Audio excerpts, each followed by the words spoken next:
Heavy metal band সঙ্গীত সংস্কৃতিতে অন্যতম শীর্ষস্থানীয় ব্যান্ড আয়রন মেইডেন। বিশ্বব্যাপী ব্যাপক জনপ্রিয়তা রয়েছে এটির। সম্প্রতি ব্যান্ডটি উদযাপন করল তাদের 50 বছর পূর্তির। এই মাইল ফলককে কেন্দ্র করে যুক্তরাজ্যের সরকার আয়রন মেইডেনকে সম্মান জানাতে উন্মোচন করল একটি বিশেষ স্মারক মুদ্রা। পূর্ব লন্ডনের লেটন শহরে 1975 সালে আত্মপ্রকাশ হয় হেভি মেটাল ব্যান্ড আয়রন মেইডেনের। ব্রিটিশ হেভি মেটাল আন্দোলনের পথিকৃৎ হিসেবে ধরা হয় ব্যান্ডটিকে। Bruce Dickinson, Steve Harris, Nicko McBrain, Dave Murray, Adrian Smith ও জ্যানিকের সমন্বয়ে গঠিত হয় এই ব্যান্ড।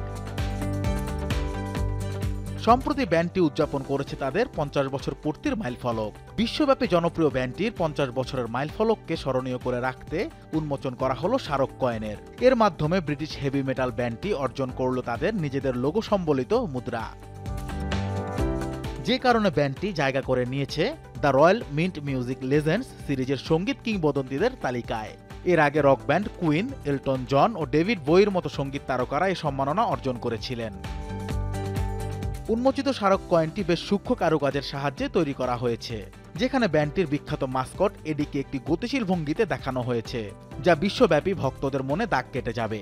মুদ্রার নকশাতে রয়েছে অসংখ্য লুকানো স্টার এক্স, যা ব্যান্ডটির বর্ণাঢ্য কেরিয়ার, অ্যালবাম ও ওয়ার্ল্ড ট্যুরের কথা মনে করিয়ে দিবে। স্মারক মুদ্রাটির নকশা তৈরি করেছেন ইলাস্ট্রেশন আর্টিস্ট এলবার্ট কুইরান্টেস। এই নকশা তৈরির প্রক্রিয়া জুড়ে দ্য রয়্যাল মিন্টের সাথে ঘনিষ্ঠভাবে কাজ করে গেছেন এই আর্টিস্ট, কেননা মুদ্রাটি এমন একটি ব্যান্ডের ইতিহাস ধারণ করবে যারা 5 দশক ধরে বিশ্বব্যাপী জনপ্রিয় হেভি মেটাল জনরার অন্যতম পথিকৃৎ। ব্রিটিশ সঙ্গীত ও সংস্কৃতির এক অবিচ্ছেদ্য অংশ ব্যান্ড আয়রন মেইডেন। ফলে এই স্মারক কয়েনটি নিয়ে লন্ডন সহ বিশ্বব্যাপী ব্যান্ডটির ভক্তদের আগ্রহ অনেক। এই আগ্রহের কথা মাথায় রেখেই প্রথমে সরকারিভাবে স্মারক মুদ্রাটি সংরক্ষণ করা হবে। এরপর ভক্তরা এটি সংগ্রহ ও সংরক্ষণ করার সুযোগ পাবেন। Anas Imran, showbiz tonight.